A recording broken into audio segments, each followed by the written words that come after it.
Hello, everybody. What up, Facebook? What up, Facebook? If you haven't checked out our YouTube channel, please go subscribe, like some videos, leave some comments. That really helps us out. Support your boys. Repping Norman, Oklahoma, San Jose, California, everywhere in between. Support your boys. Support the Beefy Boys. Just a little like, a little comment, a little subscribe. That's all we need. Let's get this episode back started for this main card, episode 85 of the Beefy Boys Breakdown. Here's Harrison right now. What's up? You know what's up? I'll tell you what's up. You know what kind of energy I'm bringing for this Bud Light? episode of the Breakdown? Oh, you think it's Bud Light? Try Bud Ice, brother. Yeah, this is what we're doing here. This is where we're taking it. This is I how mean, they view MMA fans. They I'm think on we're a just a bunch of Bud Ice drinking. I'm on Bang Purple Haze currently. Oh yeah, just fucking Kyle out right now, and just So we're about to dive into this main card, and before we do that, I just got to say that having my computer back is so nice.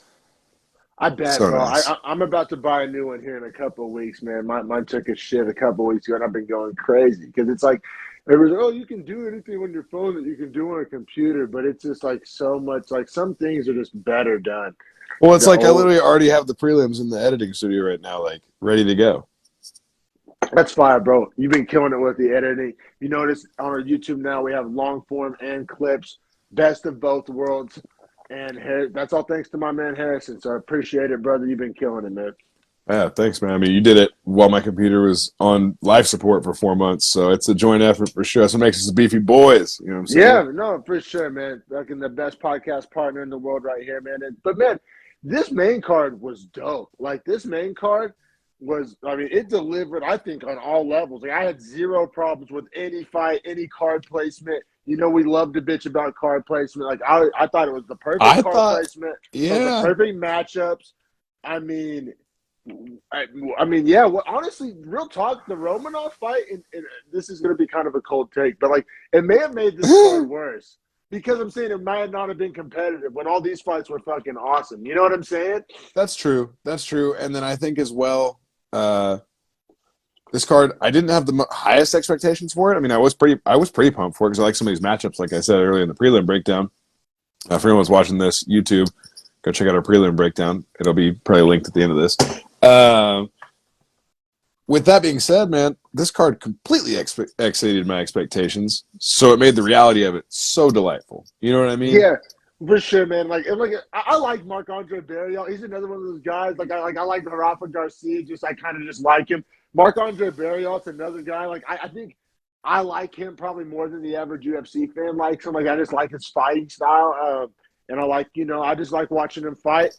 So this is a guy. If I would have placed bets, he would have been in my parlay for sure, coming in at minus 195. I loved him over Jordan Wright. This fight was at a catchweight 190, which I just everything I just said about Barrios say the exact opposite for Jordan Wright. I don't like his I style. don't I like his don't like style. what I he's don't made like of. his past history of fights currently. Like the streak he's on is not good. There is not a lot of love from me to Jordan Wright. Sounds like not for you. So we can just say the Beefy Boys do not have a lot of love for Jordan Wright. Now, with that being said, he did land 16 of the 17 strikes he threw in this fight and didn't look terrible. His defense looks awful. That's always what it is. He'll always like win an exchange or win a grappling scramble and then get finished like shortly thereafter. Like his skills like in a vacuum aren't trash. But you're right. He's defensively irresponsible. He has a glass chin. He gets caught in subs. Like honestly, he just be getting finished like kind of left and right. Like I've watched a I lot mean, of fighters finish Jordan Wright, and he's not all of them have gone on to he's beat fucking. 2-3 in the UFC. Was 10-0 when he got into the UFC. Is 2 wins by finish, 2 TKOs. Has lost by 2 KOs and a submission. Exactly. I mean, you know what sucks? He's the light heavyweight version of Miguel Baeza, and that like hurts me to say. But actually, I still like Miguel Baeza more. But I'm saying just on paper, it's like the same exact story. It is, and I am kind of getting to that point with Baeza as well. But at least he looks so much more competitive in his fights, man. Because Yeah. Jordan Wright comes out and he either rocks his opponent or he just gets absolutely mollywopped and finished. Yeah, man. I've seen And him this just fight, get finished like every which way possible. And it's well, this just like, fight was a oh, different approach for him. I will say he did take a slightly different approach, which I was happy at first, but then it looked yeah. so sloppy. Well, you know what happened, man, and I'm gonna say it, man. That because you're being glass half full, and that's nice of you. But I'm here to bury him. I'm on my Bud Ice energy. I'm here. I'm here to let you know that yeah, that's how I'm coming. That's how I'm coming here because I think that he ate a couple of what Mark Andre Barrios had to offer, and it was, oh, so you're a wrestler now. You're a wrestler now. You want to wrestle because you're getting your shit rocked, and you're Jordan Wright, and you got a glass chin, and you know it's coming. And I'm coming with the Bud Ice energy, and I'm just coming to let you know that I think he got turned into a wrestler by a couple of stiff ones from my man, Mark Andre Barrios. So you're a power bar aficionado, power Barrio. You know, you're that guy. It's fine. You're eating your big bowl of Barrios. I get it. But, I mean, to Jordan Wright's credit, this fight was one where it's like, it's a bad matchup for him, to be quite honest, because Barrios such a, like, well reserved fighter, right? Like, he doesn't put himself in wild exchanges. Like, he's really smart about He's his approaches. fundamental. Yes, and Jordan Wright absolutely is the opposite. He just goes for finishes or gets finished. Well, you know what I think Jordan Wright's problem is, man? I think he literally like predetermines. He's like a quarterback that knows where he's going with the ball before the play even develops. He like predetermines. Like what I'm saying is I think he's like, oh, I'm gonna do this fight jiu-jitsu. Oh, I'm gonna do this fight striking. Oh, I'm gonna do this fight Leg wrestling. kicks and wrestling. And it's like he just needs. He's like the anti-Bilal Muhammad. You know what I mean? Like Bilal You just Muhammad's put like it all together. an amoeba. He just like adapts to whatever scenarios like presented to him. Like I think Jordan Wright's like, okay, I'm gonna go jujitsu this guy, or I'm gonna go strike with this guy, or I'm gonna go wrestle this guy. Whenever it's mixed martial arts. The Captain Obvious here, I know, but like I don't know. We said at the start off, neither of us are high on Jordan Wright. I am kind of high on Mark Andre Barrios now, like to a certain degree. Yeah, I was I going to just ask think you. he's That was my question. I Is think he's where, a tough night out. I think he's a tough night out for damn near about anybody.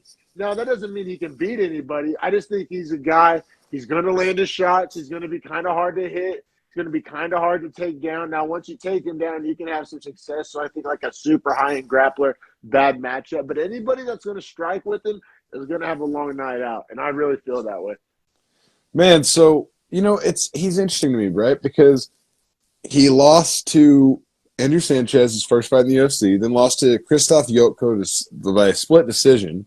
And I think Right, close Jocko's a fight. 205er, right? So, I mean, he's a guy Right, that bounces back and forth. Like, this was a catch weight.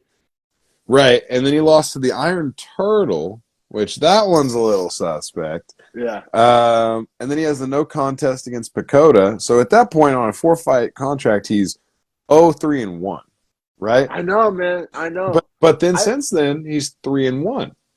I see something. I think he's like a poor man's Sean Strickland.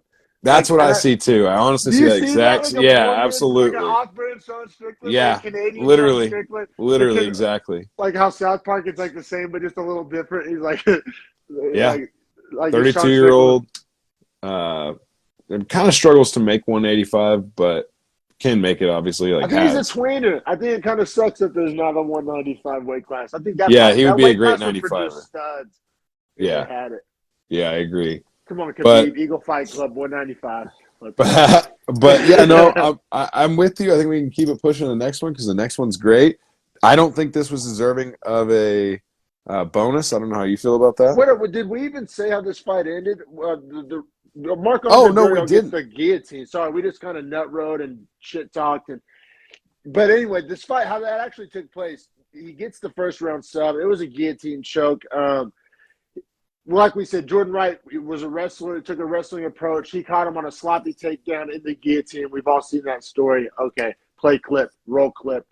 There you go. It was just like that sloppy takedown into a guillotine. Mark Andre Rolled over. Barrios, not known for his son, I think it was his first career submission victory, which Yeah, it is. you could blame it on the sloppy takedown. You could say that Mark Andre Barrios rounding out the skill set, however you want to say it. But yeah, that's how this fight actually took place. Real fast before we keep pushing to the next fight, I just saw something that's absolutely hilarious on his fight record.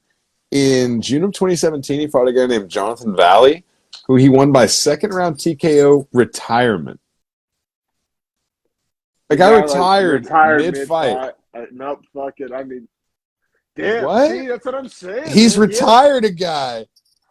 Mark Andre Barrios, man, he's a tough night out. I would say that he's just like a gritty Canadian badass that's just like you're not gonna just like bitch him. You know what I'm saying? Like I don't think anybody would just dog walk him. No, you can No. catch him, you can knock him out, and you can definitely Yes. out grapple him. But I'm just saying, as far as like just like getting in a banger and he backs down from it, I don't think so. He's just that type of guy. I agree. But It's I mean, kind yeah, of a we can keep throwback. Yeah, we can keep it pushing. he is a throwback. He is a throwback. But honestly, Charles Jourdain, Charles Jourdain, sorry, Hey, however you want. Jordan.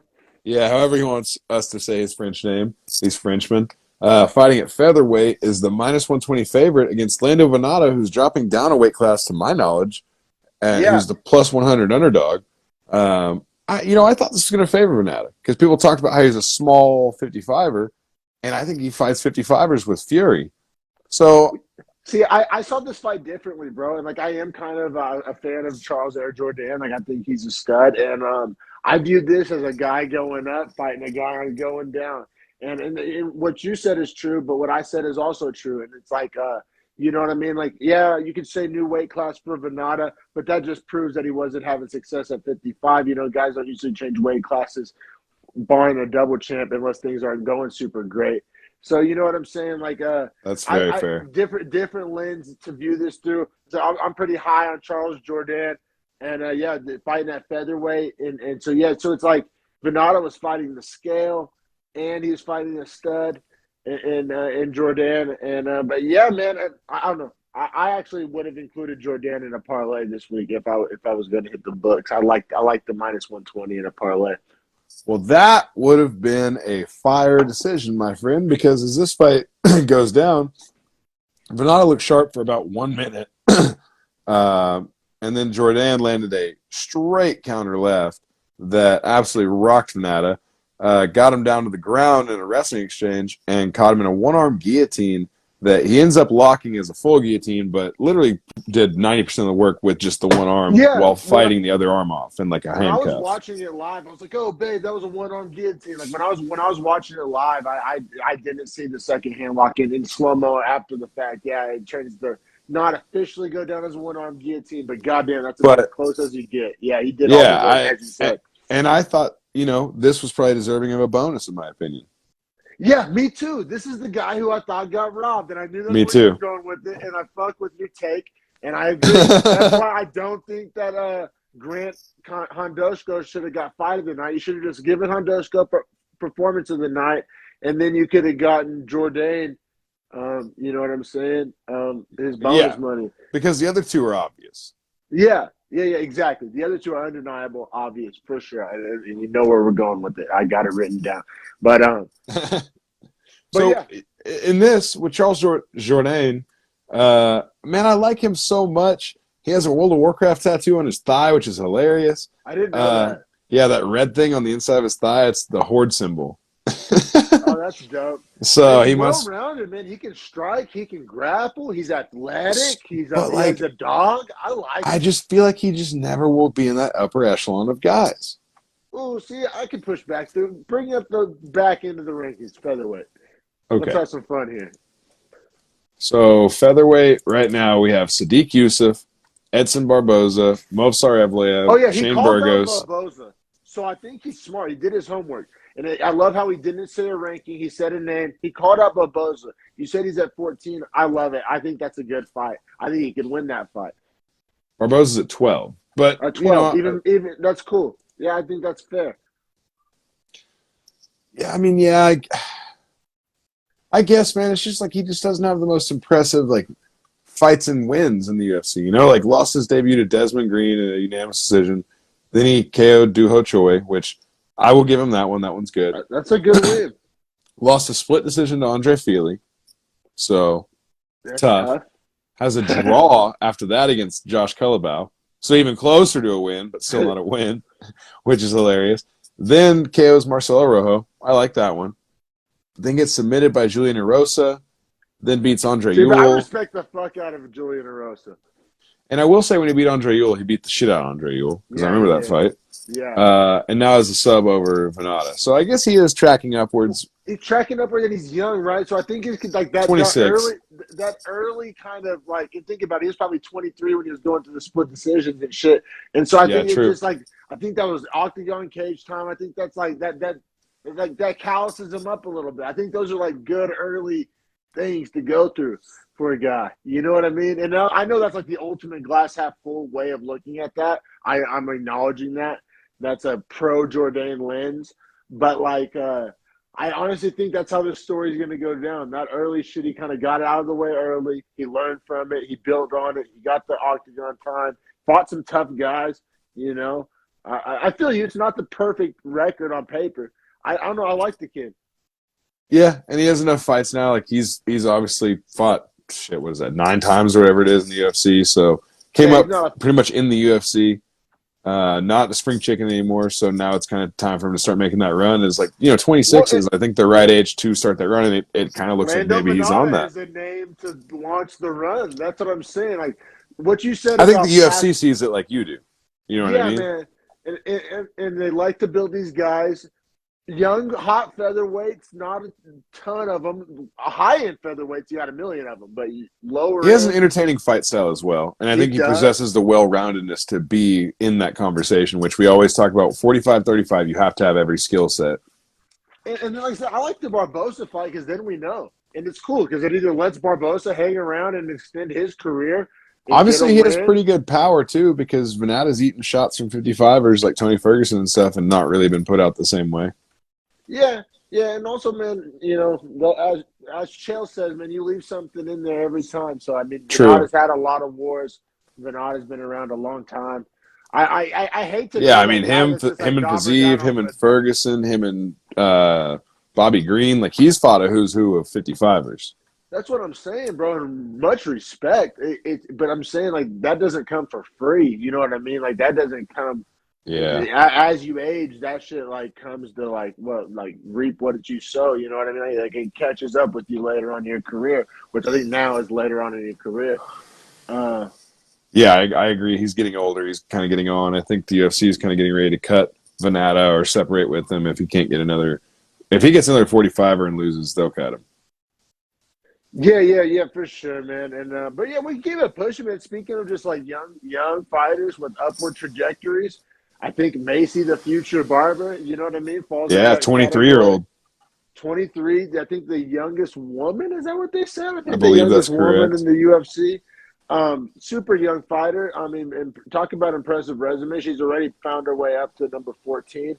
She's had some close fights, but I think that's good for a young fighter. Minus 180 favorite over Montana De La Rosa at plus 155 underdog in the women's flyweight division. I thought this was a good fight for Barber. I thought it was kind of a good fight for both girls, honestly, on paper. Because the casual would say like, oh, they gave Macy Barber an unranked, girl just to get her a win, keep feeding her, building her. But like Montana De La Rosa has been around a long time, right? Yeah, she has good name value. Yeah, been around a long time, fought a lot of tough girls. Not an easy night out by any stretch if you know the history of the flyweight division. Right. And yeah, finds yourself unranked currently, but has way more experience than It's Barbara. honestly like I think they gave her a fight that's at the right level for her at the right time for her. You know what I mean? I think this fight works for her career so well. No, yeah, for both. Like I said, made sense for both sides for sure. Now that being said, man, I mean Barber looked fucking fantastic. Passed the test with flying colors. I mean, I don't necessarily know if it's even a round by round kind of a fight. I mean, every round was very round 2. I actually was going to ask you. Yeah, I mean, I still scored it for Barber, but I thought it was worth mentioning. By far, round 2 is Montana De La Rosa's best round. She She had some back control time, but no damage. Barbara had ground and pound elbow damage. So I Right. thought I think Montana De La Rosa actually won the control time in that Just round, but it was barely, kind yeah, of by like 20 snoozy. seconds. It's So snoozy like clinch 20 seconds control. of control isn't really worth the same amount of control essentially, but with a lot of ground and pound, like I Yeah, gotta yeah. lean to the ground and pound. And credit to Macy Barber, man, because like I know I think she's been in at least one fight that I qualified as a snoozer, if my memories recalled. And I thought she was super active, like super like aggressive, super like those elbows. She was going for them hard. She was going for them often. Um, just I don't know. I thought she wasn't as like. I thought she looked a little bit more like a killer and a little bit less like an athlete. Because right, she was always this young, really strong, really technical like athlete, but I think she's starting to like become more of like a fighter, more nasty. I'm starting to see more nasty from her. More, like I said, more. I call it killer instinct, call it what you will, aggression. I like it from her. Me too, man. I like what I see from Macy Barber. I think maybe it's time for her to get back toward the back end of 125 as far as rankings. I think we're Yeah. kind of getting to that point with her. Well, because whenever she fought Miranda Maverick, weren't they both ranked, right? Or were they both Yeah, unranked? no, they were They were both both. ranked. I think So, Macy so, Barber was like 13 or and she, and 14. she, and she was 15 or 12, or yeah, they're all in that back end for sure. So I mean, do you want to pull up the back end of flyweight? Yeah, I have it right here. So back into flyweight looks like. Uh, oh no, Macy Barber is 14. Yeah, yeah, no, Macy Barber's 14. That's what I'm saying. I already know. I have a name for you. Tell me what you think. Oh, okay, I want Andrea Lee next for it. I think that I think that would be a sick okay, fight. okay. I could see her. I could see them giving her Calvillo or Jessica I as well, or Joanne Wood. Honestly, I could see any of those girls. Oh yeah, all those would work, but I think the one I would pick, but I like Andrea Lee, so that's just like a personal fan thing for me. I want to see those two. I bet they give her someone like Joanne Wood or Jessica I, someone that lines up well with her skill set, because they want to Yeah. build Casey O'Neill and Aaron Blanchfield alongside her currently. So I love these young flyweights, man. I Yeah, love them. I'm a fan yeah. of all of them. All three of those names you just said. Back end of women's 125 has a lot of youth that's like very talented. I love women's 125. Yeah, which is it's so dope that we're seeing the cycle. Because when we started the podcast, we hated 125 because it was full of the Modafferi's of the world. But it's like the new wave is taking over, and that's what you said. Granted, Shevchenko's still a monster. Oh, Shevchenko's still there. That's what I'm saying. It's everyone else, but I think the everyone else has gotten substantially more interesting. Seriously. Yeah, it's just funny, man. Like her dominance in that division is just unspoken. But it's cool though. That happens in sports. People age out, man. And then the new wave comes. Dude, like the Memphis Grizzlies are like John Morant is like leading like the new like one of the best teams in the NBA, and like Jason Tatum and Jaylen Brown up in Boston. Yeah, true. It's the new wave. It happens in all sports. You know what I mean? And like it's gonna happen eventually. You know Well, what I mean? speaking of which, I mean, pushing the next fight, honestly, the co-main Yeah, event. I mean, it is the oldest of the old guard versus the new hot young prospect from Peru. yeah, yeah.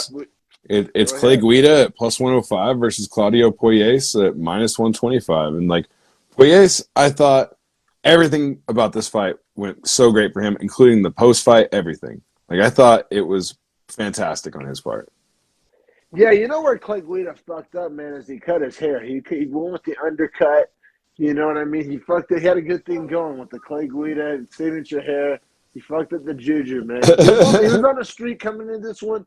Yeah, and this is I don't know. I don't want this to be told as the young guy beating up the old guy because Clay Guida has looked really good as of late. I think he was deserving of the co-main status. He's not just a name. Like he's actually still performing at a high level. I agree with all that. That being said, Puelles' jiu-jitsu is next level. Yeah, man. Yeah, man. To His catch Clay transitions, Guida his in a knee transitions from bar. attack to attack to attack to attack, and then for him to say, I mean, he catches Clay Guida in the knee bar, and it's deep. It looked painful. I think he tore something. I don't think I'm Clay Guida. sure. I don't think I think Clay Guida is probably going to need a surgery. Yeah, it looked bad. He caught it so fast and went so hard with it. And then he says in the post-fight interview, I don't really even practice that. I just Yeah, know when it's there and I catch it. I know that's sick because for those that are thinking that's cap or he's I over think like he's being dead serious about it. well, a lot of gyms don't really allow you to attack leg locks and knee bars in practice, or they'll have a separate black belt only like practice for that type of stuff. But like most gyms, like it's in the MMA like settings, yeah, you're not allowed to go for knee bars and leg locks and heel hooks and shit like that. Especially with all the other attacks he was implementing, like the omoplata into the triangle, then started to work for I believe an arm bar that he then worked into a knee bar. Yeah, man, no, that shit was super dope, super high level, and like I said, to do that against a Clay Guida who's seen it all. Yeah, I mean it was fantastic, man. Mashful. I actually have it up. I have it in my notes. Sub of the year contender. You know what? I don't disagree with that. And it was that, and he got a performance of the night bonus. Which listen, I like Clay Guida coming into this one, man, just because of how good he's been fighting, and yeah, Poirier Freya's has proven me 3 knee wrong. bars now in the UFC. This kid First is fighter unreal. ever. He's First unreal. fighter ever. I'm about to jump on the hype train. I think. And it's dope because he doesn't just like Imanari roll like a Ryan Hall. He That's like catches them so organically after setting them up with yes, other transitional or other submission attacks. take place in an MMA setting, right? Like it's not like he's like doing these fluky He's like like MMA Imanari jiu-jitsu. You rolls. know what I'm saying? Yeah, Like it's that's what I'm saying. not pure jiu-jitsu, it's MMA jiu-jitsu. It's fucking dope to watch because it's so much more exciting than like these gimmicky like pulling guard or flying triangles or Imanari roll where you're just like that stuff is cool too. And there's I guess a time and a place for that, and there's plenty of guys out there It's doing just that. so But much like easier to protect yourself against. when Playas does it, like I said, it takes place in like a MMA like context and an MMA exchange, and he still finds you into these knee bars. It's really I love it. It's exciting, and I'm not the biggest like jiu-jitsu submission guy, and I find it very exciting. Yeah, no, I agree. He makes them interesting and entertaining as hell. You know what I mean? Like fun jiu-jitsu to watch because it's MMA jiu-jitsu and it's so aggressive and effective. And Um, in case you didn't know from the mention of the name Clay Guida, I don't think we officially mentioned this fight took place in the lightweight division. And speaking of, man, I mean, you get a win over Clay Guida in a co-main spot, performance of the night, check box, check box, check box. I know who I want next for him. It's familiar names if you watch the breakdown. Back into the lightweight, it's the old usuals, man. Diego Ferreira. And Riddell, they got to fight somebody. You know what I Yeah, I mean? agree with that. I agree with And, that, and I think he and beats both those guys. I think he beats both those guys, and I also think like, hey, card placement matters. Who you beat matters. Like he beat Clay Guida in a co-main. There's plenty Yeah, of other lightweights with resumes and win streaks, but I'm saying that and shit got a matters. submission of the year contender, like a highlight reel finish. Became the Highlight first reel person with finish 3 knee bar finishes. Like broke a record. Like that shit matters. Like that you skip lines by doing right. stuff like that. So And in that's the what I'm saying. Like, fantastic or like the sequence by which it came about too. Like the actual fight was dope. It wasn't like he just caught it by luck. Like it was luck, but it was all set up by his aggression with other submission attempts. oh, for sure, exactly. He was like, yeah, exactly, man. And it's like I don't know, man. I think he skipped the line both like literally and figuratively. Like in my like fan Rolodex, he moved up a lot of pegs. And then like I think because like I said, there's a lot of hot young lightweights, man. But like when you do what he did, how he did it, against who he did it against, when in the where he did it, hey man, that's a lot of boxes checked. I agree. I think you're right. I think he gets the top 15 guy next. I thought his post fight interview was fantastic, where he talked about like we had alluded to earlier, doesn't really practice that. We explained all that, but then he also called for Twitter to give him a blue check mark, which was hilarious. That Yeah, was a Twitter. fun call out. Elon just bought Twitter Yeah. today. Let's Yep. go. Yep. Congrats to Elon Musk, 44 billion for Twitter. He now will be the owner once that's approved. He will probably get that blue check mark over to Claudio Puelles. And Claudio Elon, Puelles also called for a spot on the Spanish commentary team, which I thought that was such a good move, man. all the right moves. All the right moves. I love this Checked kid. Like all the boxes. yes, checks all the boxes, man. No, for real. I like. Yeah, you're right. Let's shovel some coal. Claudio Yeah. Puelles. Yeah, no, he's a stud, man. And then that brings us to our main event. I said a quick card, 11 fights. We got here a lot of finishes. I thought we got here quicker than usual. But that being said, man, this main card, I mean, had a lot on the line. You know, Andrade coming back down to strawweight after her run and losing to Shevchenko for the flyweight title, and coming back down to strawweight where she's a former champion of that division. She's short, so she makes the weight easy. It's not like the cut depletes her. Fighting Amanda Lemos, who's a fucking killer. Yeah, I love you know, Lemos' fight style too, and I thought it'd be a big problem for Andrade coming into this fight. see, this is another fight where my knee-jerk reaction was like, oh, give me Andrade all day. But then, you know, you watch all the pre-fights, you watch the podcast, you watch the betting shows, and there's a lot of people liking Lemos. You know, I kind of got like I backed feel like off for good my reason though, gut. right? Like if she had No, stuck to she's her Thai dangerous. style and like teeped her in the chest and like kept her off, I think it would have been such to her advantage, and she could have worn her down. But to Andrade's credit, she had to get in close and get in with those short, aggressive flurries, and then essentially grapple off those when she got into close range and use the fence. So if she could do that, that would be how she had to win this fight. You know what I mean? DC was Yeah. alluding to that as well. For what it's worth, Lemos did win the striking in this fight. Like if you were Right. scoring like this fight by like grappling gets a score, clinch gets a score, striking gets a score, Lemos wins the striking. But I think you know where we're going with this proves to not really matter so much. Jessica Andrade, you know, history made. First standing triangle. 3 minutes and 13 seconds into the first round. I'm honestly a little bit bummed we didn't like get to see like 4 rounds of these two going at it.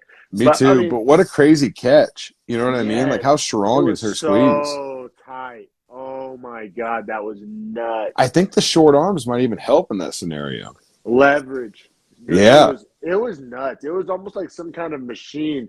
Like her head got caught in some kind of like Yeah, because she machine. just had the arm trapped and literally just was like here with it and just was like squeezing and then like shifted into like I think that, and like her arms are short enough where like that squeeze, like it was tight. And she was shorter too, so she had like gravity The on her downward side. leverage, yeah. Yeah.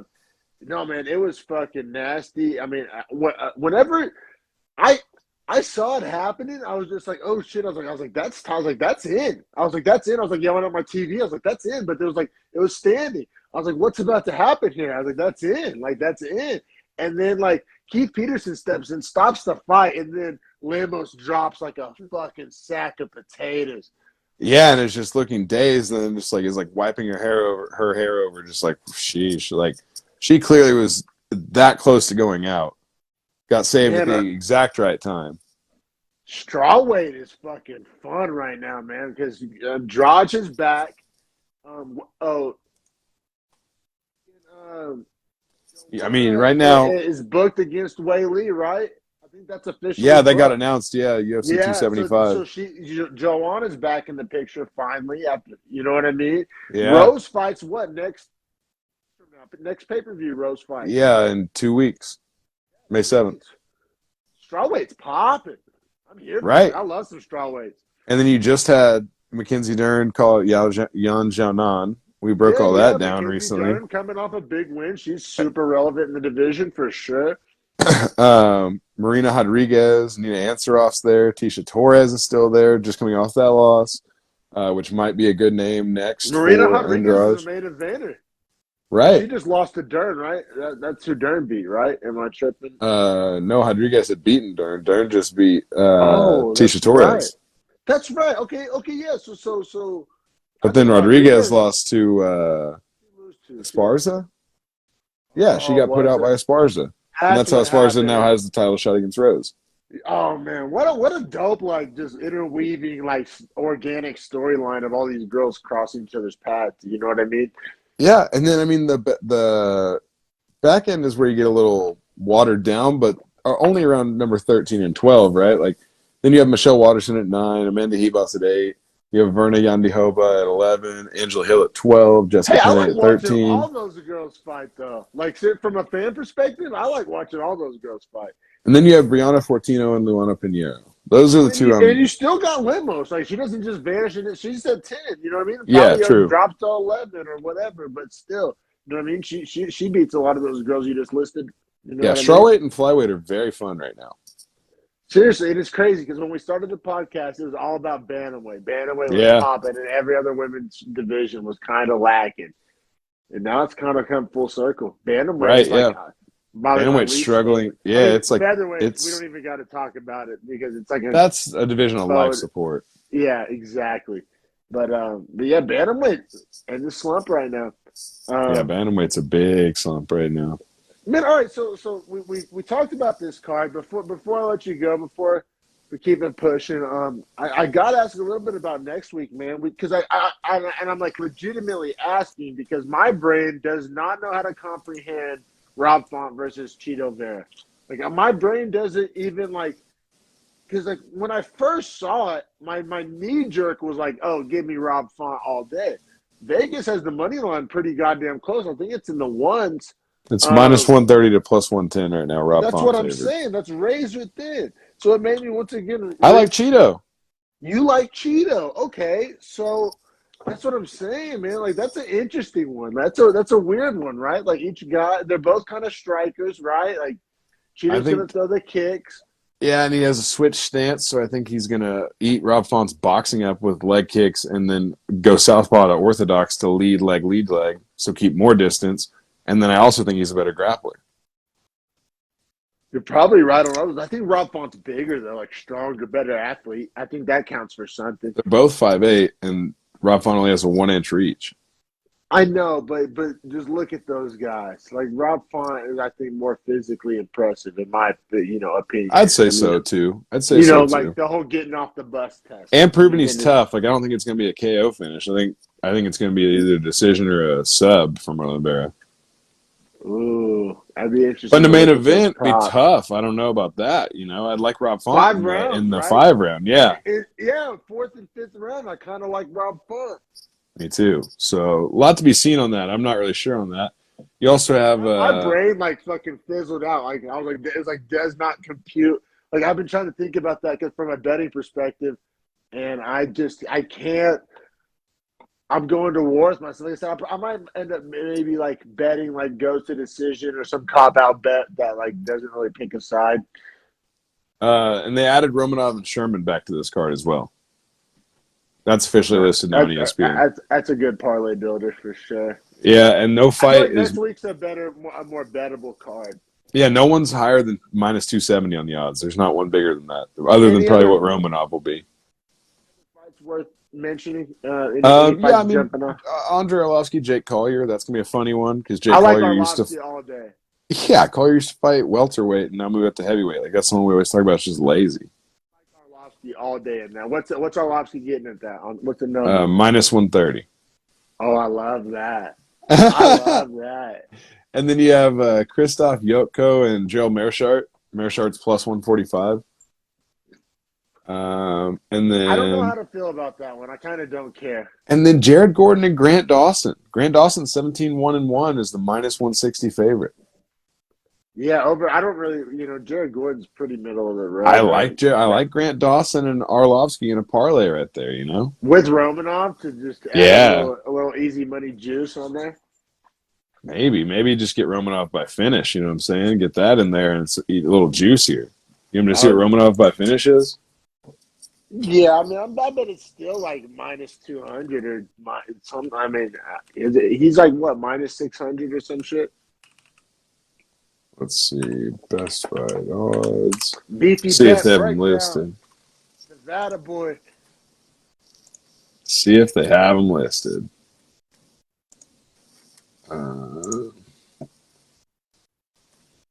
Romanov was minus 500. Yeah, he's minus 500 on the money line, right? Yeah. So that's what I'm saying. By finish, it's going to be like minus 250, minus 240.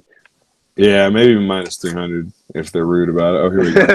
If they're rude. Oh, my God. It closed at minus 1,500.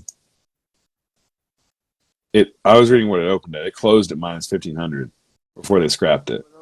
Yeah, Oh my God. minus 1,500. Yeah, so I mean, by finish is going to be. Romanov wins by KO TKO plus 130. Oh, that's the bet. The deep dive bet. Oh man, that is Nice crazy. find. Nice find. That is crazy. We'll get that I bet wonder more what I popping. wonder what fight doesn't go that Romanov wins inside distance is minus 450. Yeah, see, that's not. I mean, I guess that's a good parlay bet. Man, and that's DraftKings at plus 130. Caesars was offering Romanov wins by KO TKO at plus 180. And that's what I think what I fuck with. Well, I fuck with a casino that mirrors the William Hill. I fuck with Baldini's. How's your family? I fuck with I get Baldini's.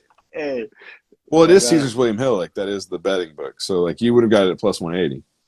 that's what I'm saying. Like, but like it's not an official William Hill book. It's like they They just take mirror. those odds. Yeah. So that's true. Baldini's. That's Baldini, it. how's your family? Hey, Yeah. They doing all right. You need some money. that's where we're gonna be when you come out, man. We're gonna be in the Baldini sports book, Let's pounding go. brews, putting down guap. But Kind of, yeah, guap. but yeah, man, looking forward to it, man. Hey, this has been a fun one. Beefy Boys 85. Next week's gonna be straight up interesting, bro, and relevant like that. But I'm. How do you feel about? Oh, God damn it! The Cheeto Font. Like I said, that fight just breaks my brain, man. I'll just leave it at that. That fight breaks my brain. I can't wait to talk about it with you next week, man. Looking Man, forward to it. yeah, absolutely. So today's Monday, right? They'll release props for it on Tuesday. I'll look at that tomorrow and see if there's anything I like. Yeah, definitely, man. The deep dive, man. You've been finding some gems, but yeah, man. All right, looking forward to it. It's been a fun one. Enjoy the rest of your day, brother. Thanks, bro. You too.